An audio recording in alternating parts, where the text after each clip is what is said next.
So I don't know why I see so much crazy. I know why, because it's the airport and people are fucking tense. But I see a lot of weird shit at airports.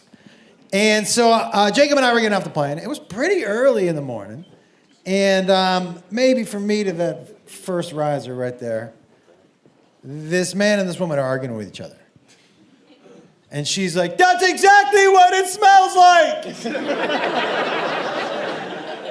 And he goes, "What are you talking about? We're in the airport."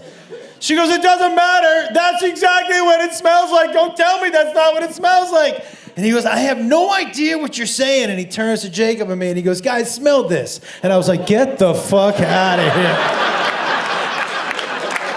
I am not playing smell my finger with a stranger at the airport. Fuck you. And don't come at me like this. Are you crazy? But it just shows me how nice people in Canada are. Because he went at it like it was a problem. I'm sure somebody went like, "Yeah, I'll do it for you." Vancouver, make it loud for my dad, Joshua!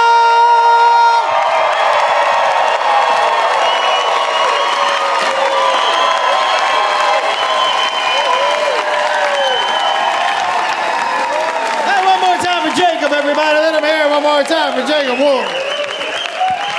Oh, and the very funny Lisa Ayat. Super fucking funny.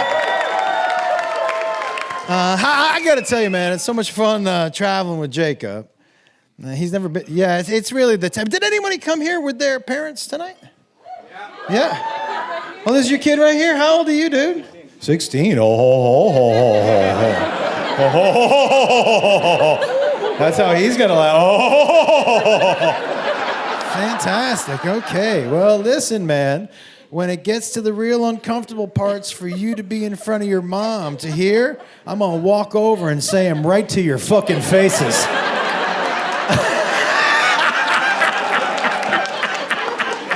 No. Oh boy, maybe, but no, probably not. All right, maybe. I'm excited when people come. I really am. I'm excited when people bring their kids to the shows. It's always awesome, you know. I love traveling with Jacob. I don't know if you guys fuck with your kids. It's funny, he was home for a little bit over quarantine, like probably a lot of people's kids were. Yeah. And listen, my wife and I are empty nesters.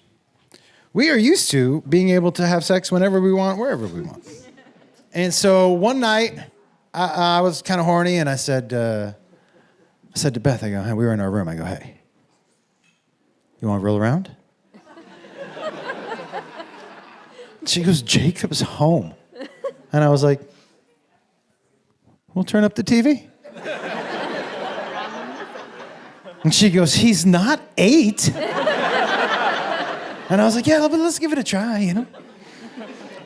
So we have sex, and then the next morning I come downstairs, and Jacob is already eating cereal at the dining room table, and he's like this.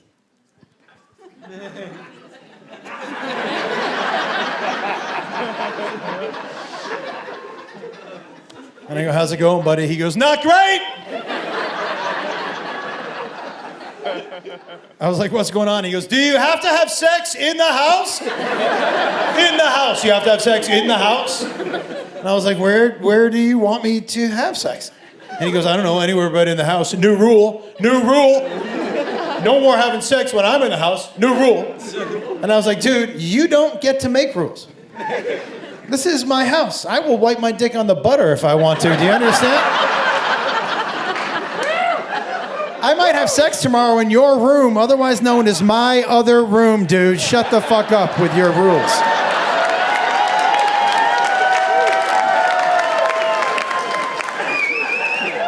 Yeah. And you know, a lot of people ask me why I don't tell more stories about my 2 oldest kids. And the truth is, I used to only tell stories about them. But by the time you guys found me, the only person left at my house doing dumb shit was fucking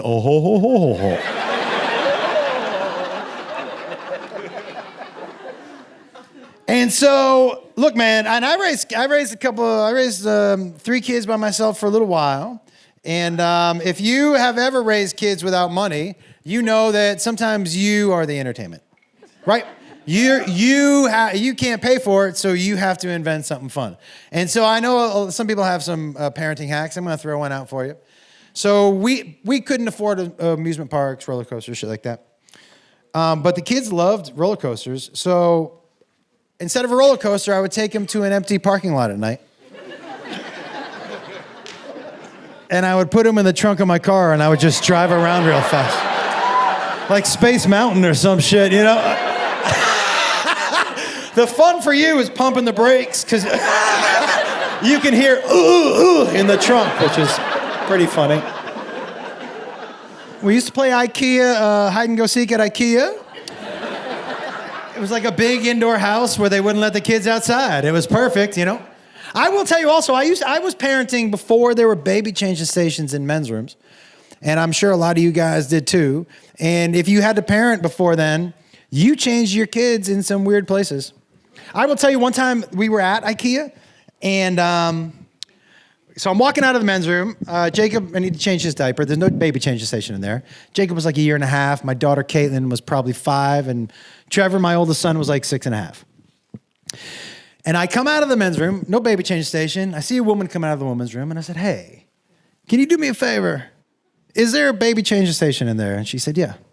I said, is there anybody in there? And she said, no.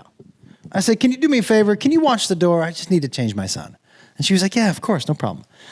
And so I put Jacob down on the baby change station. I know we're under some sort of time constraint because we're in the woman's room. And I take off his diaper. And if you've ever changed a baby boy before, you know that if you don't put the splash guard up, there's a chance that when the air hits the dick, they're going to pee all over you. And so I took that diaper down, and he peed all over me, man. And I had never had pee in my mouth I hadn't paid for, you know?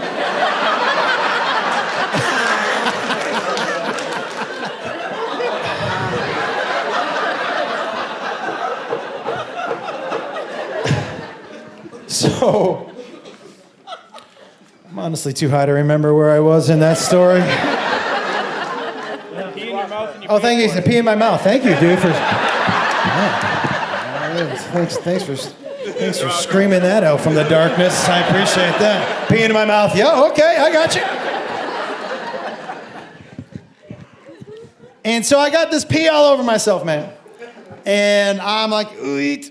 And my daughter's there, and so I take my shirt off and I hand it to my daughter. Now, I want to tell you something. At 5 years old, my daughter was already the smartest, most responsible person in my family. If you have a girl, you know how smart they get very quickly. Look, if you have a 3-year-old girl, she can have a full conversation with you and tell you about her feelings and why she has them. A 3-year-old boy's like, hey, I found my butthole again. It's still back there. Yesterday I looked for it. I guess my finger was in the wrong spot, but today I nailed it.